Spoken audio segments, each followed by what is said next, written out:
Welcome to Facebook Live, everybody. Trainer Joe here with the special edition of Facebook Live. We're talking about stress eating. How is it going dealing with stress eating in the midst of a time that is, for most people, it's more stressful than normal. So how are you doing with that? I wanted to just spend a few minutes talking with you about that and help you if you're looking for help and make sure you're going the direction that you would like to go in. Right now, with so many things closed, shut down, and we're spending probably a lot more time at home, a lot of people are looking for ways to pass the time, deal with boredom, deal with stress, deal with kids, whatever. Are you finding yourself going to snacks a lot more? Is that what you want to do? You know, I think sometimes it makes sense, doesn't it, just to cut loose and just say, forget it, you know, it's a short period of time, I'm just going to enjoy myself, maybe a vacation or a cruise or something like that. Here's what I think can be really important.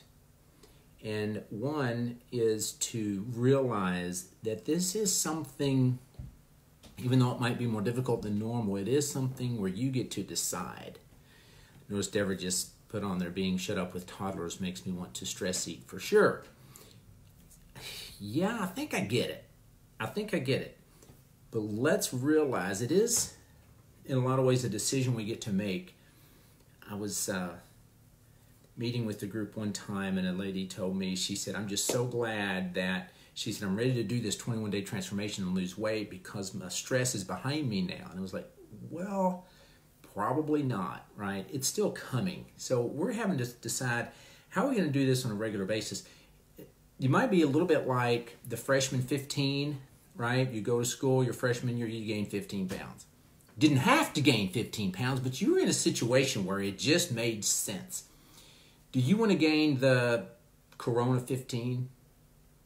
You can, and it's not the end of the world, but is that, or you can look back and wish you hadn't done that? It is something you can do it or you can not do it. And a lot of times in the midst of something different and stressful, it's just the easy go-to. A lot of people will tell me their reasons why they can't lose weight.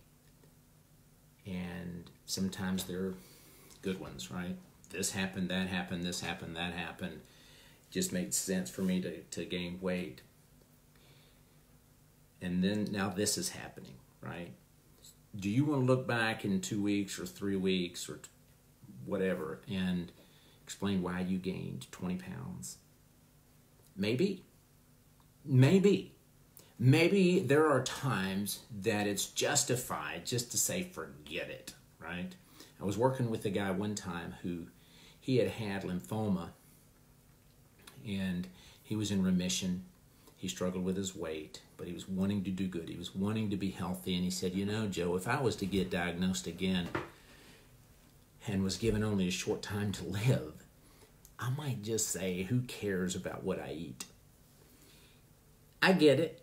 But then he came back a few days later and we were meeting again. He said, you know, he said, that's probably not a good attitude for me to have.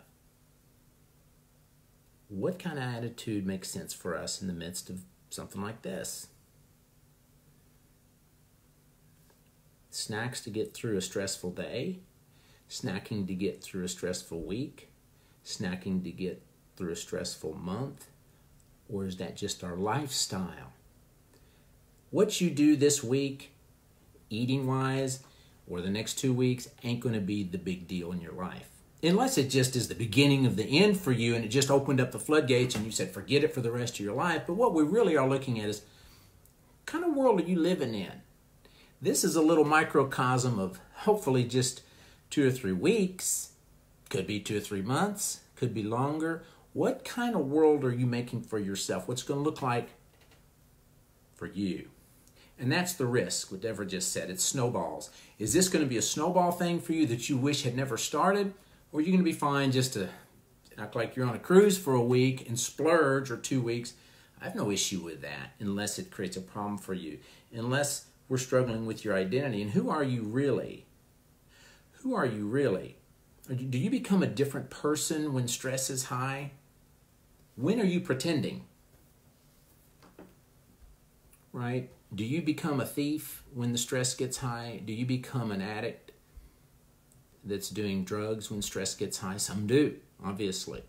Do you suddenly become somebody that eats like a 300-pound person? And I don't mean to make this heavy, but let's just realize when this thing's over and we're looking back, Trainer Joe was trying to guide you a little bit so you wouldn't be too mad at yourself. That's all. I want you to enjoy as much as you can this new way for a while. Let's watch some fun shows. Let's have some good long walks and be close to people we're living with and learn to love them and learn to do some new things. I read in an article that Shakespeare did some of his greatest works during a plague. There's some things we can do that are important right now. There's some things we can do that are just fun. And there's some things we can do that maybe we would regret. That's all we're looking at here. Are you going to regret it? My brother posted something on Facebook, and at first I was like, oh, wow, he got tested. And it said, just got tested for corona and got my results back. Whoop, whoop, all clear. This wasn't his test. He was showing somebody else's test. It said all clear. It said COVID-19 negative. But then it said cocaine positive, opiates positive, benzodiazepines positive, cannabis 10 positive. Glad you don't get this coronavirus. But what if blood pressure way high, fatty liver? Yes. Diabetes, yes. Well, I don't have corona. Are you contributing to something that ultimately is going to be even a greater issue for you than corona was ever going to be? So, again, I don't mean to be heavy, but if you're watching this, and I'm sure we have some new viewers because things are different now. Welcome. Let's begin getting to know each other a little bit. Looking forward to it. I thought that was kind of humorous. I don't have coronavirus, but I got some other issues. So do you want to take, we're saying don't take any chances. We're just being cautious, and I appreciate that. We just want to be very cautious, not take chances, because we don't want to get this. We don't want to affect anybody else with it. It doesn't just affect you if you get this. Well, what if you decide, I was working with a lady one time. We were doing a 21-day, and she was telling me how difficult it was. And she had 2 little girls at home. She said, I'm going home. She said, we went to this thing at their school, and when they're doing a 21-day transformation, hey, Billy, glad you're here. We have a food list. You live off. You do some things for 21 days that are different. And she had her list, and her whole family was trying to do it, and they went to a school function, and there was all this food, and she said, all I heard the whole time we were there was whining, complaining, and crying. She said, and that was just my husband. She said, and I go home, and I realize we have a problem. This is very difficult for us. She said, I come home from a stressful day, and my little girls are watching how I deal with a stressful day, and they see me eating. She said, I feel like I'm teaching them how to shoot up. This does not just affect me. The way that you do things, whether you go out and take risks, the way you drive, whether or not you choose to smoke, doesn't just affect you. And the way we sit around and handle this crisis and how we're going to relate to booze, how we're going to relate to entertainment, how we're going to relate to snacking, doesn't just affect us. You get to decide what that's going to look like. Hey, we're excited to try some new things. My wife went to the grocery and she brought home some stuff that we don't normally eat. I'm not saying be mean to yourself right now. I'm saying if you have problems and you add overeating, you just added another problem. Which one of your problems does it solve when you decide, I'm just going to eat myself into a coma? If that's something you're struggling with, won't you be glad if you look back and you say, I learned how to do this in a way to where I got through it feeling good about myself and how I handle stress. Did God say, when you're under a lot of stress, my solution for you is going to be eating a lot of Little Debbie snack cakes and drinking margaritas? Is that his solution? I was talking to a lady last night. She said, I have some good news. And she said, I was just given a full paid thing to go to Princeton. And I was like, wow, that is so cool. And we were talking about, she said, you know what you're teaching me, Joe? And I was like, wow, teaching somebody something that's getting this full thing, Princeton, you know, I'm honored. You know, she said, what you're teaching me is finally sinking in. And she said, I enjoy this stuff so much, but she's learning that, but I enjoy this stuff more. And we're having to determine, is the joy of eating and consuming excessively worth it? If it is, then aren't the happiest people going to be the biggest people? Because they do it the most? Because we have to, behind every self-destructive thing we're doing is a lie we're believing. Right? So we're just trying to let's look at this. What do we really want to get out of this? Hey, I'm eating lots of good stuff right now. But I'm also seeing, where does it cease to make sense? When does it make sense just to eat like there's no tomorrow? When there's no tomorrow, okay, maybe. But I don't think it's quite that bad.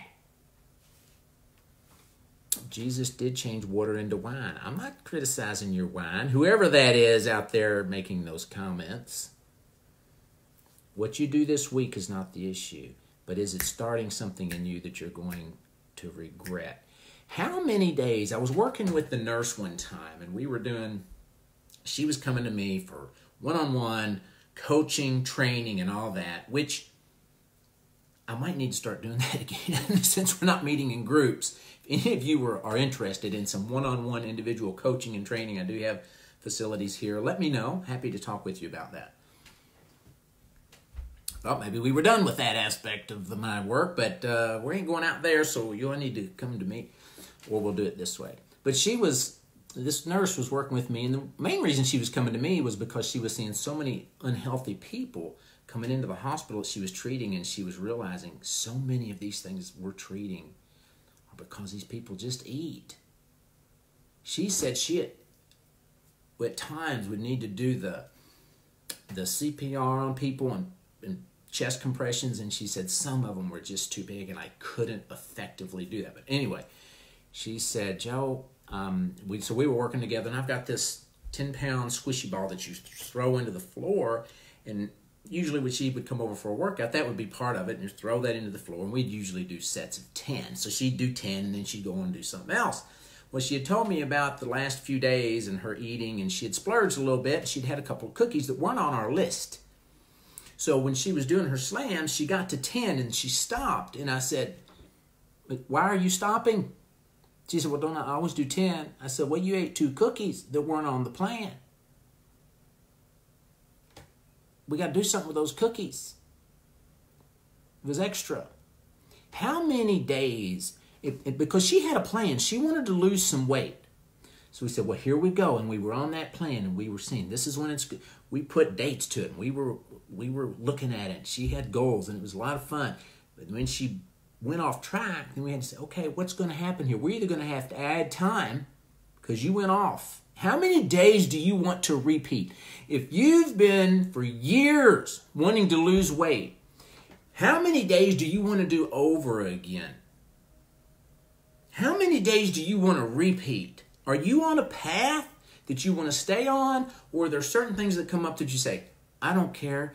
I'm gonna repeat these last 2 weeks. I had a guy that was doing great, and then he went off plan for Christmas. He said, you know, I gained 10 pounds after losing about 50. He gained 10. He said, and it was hard to lose that 10 again. He said, I don't want to do that anymore. What are the legitimate reasons for just eating like there's no tomorrow? For just overdoing it, for going off your plan? Part of this is you determining, who are you really? If you're not going to start stealing when stress comes, if you're not going to become an alcoholic when stress comes, why are you going to become somebody that eats for a person that's 100 pounds overweight? Why are you going to eat like that? If it's not who you are. So let's ask ourselves some helpful questions like that. None of these days. I don't want to repeat this last week. Yeah. All right. So times that you might be legitimately eating more food. I remember once when we were, my wife was challenged. My wife asks me to help her be accountable. And she's like, Joe, please help me. I struggle with this. She really has to work hard, and she does great. She's at a healthy weight. She's very intentional. This is important to her, right? And she asks me from time to time, please help me be accountable. And I usually don't really like to do that, because sometimes when she needs help most is when she really wants it the least. Anyway, we ate a meal at Chewy's Mexican restaurant, and it was good, and it was filling, and it was plenty. And afterwards, we were invited to go to a derby party. We got in the car, and we headed that way. And the lady that invited us called and said, hey, you're all going to love this. They have all kinds of great food here. Well, we had just eaten, and we were thinking we would just get a little snack or something. Not a big meal at this place, but she said, hey, I've already paid your all's way in. It was $30 a piece. So in the car, we're on our way to this party thing after we had eaten a big meal, and I knew in my mind, this lady paid $30, and my wife grew up in a family that was somewhat frugal, and we don't want to waste anything, and if somebody paid for us to go to a $30 event, the only way we get a good deal here is to eat $35 worth of food. And I knew that was in her mind. So in the car, we're on our way there, and I said, honey, just one tip, one suggestion. And I could tell she's over there thinking, this is not the time that I want accountability. But she begs me for it. So I said, one tip. I said, just decide now what you're going to eat when we get to this derby party. Don't wait till we get there in the midst of all everything, all the chaos, kind of like we have right now. Don't wait till now to decide. Go ahead, you guys. Decide. What do you want your days to look like? Do you want to just sit around and eat and drink all day, or do you want one dessert or one thing of chips or whatever it is? If you decide in advance, you're much less likely to just go nut crazy. So my wife went nut crazy at this party and just ate all kinds of stuff. And then afterwards, we got in the car, and she literally had to lean the seat back as she groaned, and she said, oh... She said, you were right. I should have listened to you. She said, but, she didn't want to hear me say anything. She said, but tomorrow I'm going to fast. And she did. She paid it back. Do you really want to pay this back? Or do you want to just kind of approach it with a little healthier mindset of really who you are anyway? Eat for the body you want, no matter where you are. Doesn't mean you never get to splurge, but it does mean you don't go eat nuts like you're somebody else that's going to go robbing banks. You're not going to do that. Why are you going to eat like a 300-pound person? You with me? Does that help a little bit? Let's get through this. Be praying and asking God to help you and direct you. I believe He will. Oh, and as we wrap this up, I want to invite you to something special. We've never done this before. As you can see, a lot of things are going online that normally do live. Now, I do a lot of stuff online, but we've not done a 21-day transformation live, online, virtual, like we're going to do starting next week. So we're going to give you some info and build you up and get you excited on Tuesday next week at 7 o'clock right here. Tune in here. Then we're going to offer, for whoever wants to do a virtual 21-day transformation. If you've done one before, you're going to love it. It's going to be some new, good material. If you've not done one before, we want to invite you to that. It's going to be a special price. We're going to be putting it out there. Just like my page or whatever you got to do, tune into this. We'll be putting information out there for you, and would love to have you guys participate in a 21-day transformation while we're kind of held up anyway, the way that we are. I think it could be a lot of fun. We'll interact. I'll lead you through it. We'll walk you through it. And rather than gain 10 pounds over the next 3 weeks, you can lose 10 over the next 3 weeks. The average is 11 pounds. So we'd love to have a lot of you guys join us for that. And if some of you are looking for some one-on-one individual training, I'll be happy to talk to you about that as well. Hey, hang in there. This is an opportunity for us to learn and grow and improvise and all that stuff. So I'm here to help you with this part of the journey. God bless, and I hope to see you soon.